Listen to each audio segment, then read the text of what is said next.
let's look at the basics first of all, of the simple math and looking at the big picture of why check average is important, right? So if you can increase, if you've got a busy restaurant and you can increase 100 guests, if you can encourage 100 guests to spend an additional $1 a day, that's it. 100 guests over a year, that's over $36,000 a year, right? So let's kind of break it down into specific different categories, because quick service restaurants and fine dining restaurants are going to have different strategies, but the math works out to be the same thing.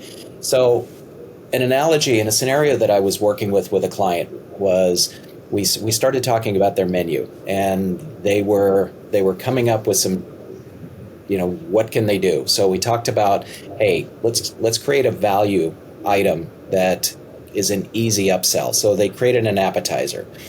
They priced it at $8, really reasonable, right? Pretty cheap, yeah. On a $25, per entree kind of a head, an $8 appetizer is a good value. So it's a good entry point for their guests. We figured, all right, what's our goal here? We want to sell it to 10 tables a day. Right? Pretty reasonable, right? 10. So we've got $80 a day coming in just from one $8 appetizer. So when we started to look at it, say, hey, that's $2,400 a month in additional revenue just from this one item.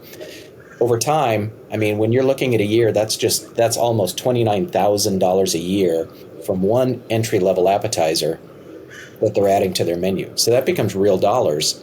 But it's not enough to put it on the menu, right? Like you got to train servers on this. Like what are the tips that you got to give your team to make sure you're pushing this thing, right? Just throwing it on there is not enough. No. It takes a whole culture of training and encouragement, right? So, I mean, they've got to know everything there is to know. Why are you doing it? What's the reason behind it? The more you share this with your teams, the more they're aware and they're behind the effort to get this in front of the guests. You taste them on it. You show them why they're doing it. You show them the math behind it. And for the servers, what's the impact to them is their increased tip. So they can once our restaurants, and that's what we do at KitchenSync, is we really talk to them in terms of data. So when they're starting to look at, hey, $29,000 a year, what does that mean in terms of additional revenue for the staff?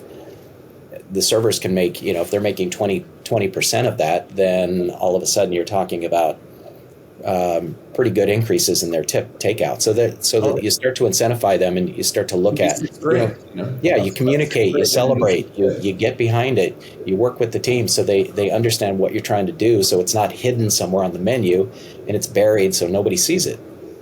Yeah, one of the things that we talk about too, that I've heard you talk about with clients, right, is incentive programs, right? So beyond the tips, like that's all great, but really get people to focus. What about like competitions and things like that, right? Yeah. So people 100%. Will argue, hey, we're not making enough money to incentivize our staff. It's like, well, when they perform, that's where the money comes from. So you give them a piece of the upside and everybody wins, right? So yeah, and just in the most basic level, I mean, we have restaurants that are really smart about this and look at an average tip rate. And so and especially in a quick service operation where it's not a direct tip situation, you can look at the income that is generated for the staff by this, and that's all information. The key is sharing that information, sharing it with the people that are actually out there on the trenches making the difference, right? And so if you're just putting an $8 appetizer on your menu, it's not going to do anything. But if you're getting the team behind it and you're incentivizing them to do it, you're running a sales contest. You're encouraging them, you're posting the data, you're showing them the impact of this, they're getting behind the win. Everybody wants to be successful. It's a team effort. You'll see them really embrace that pretty quickly.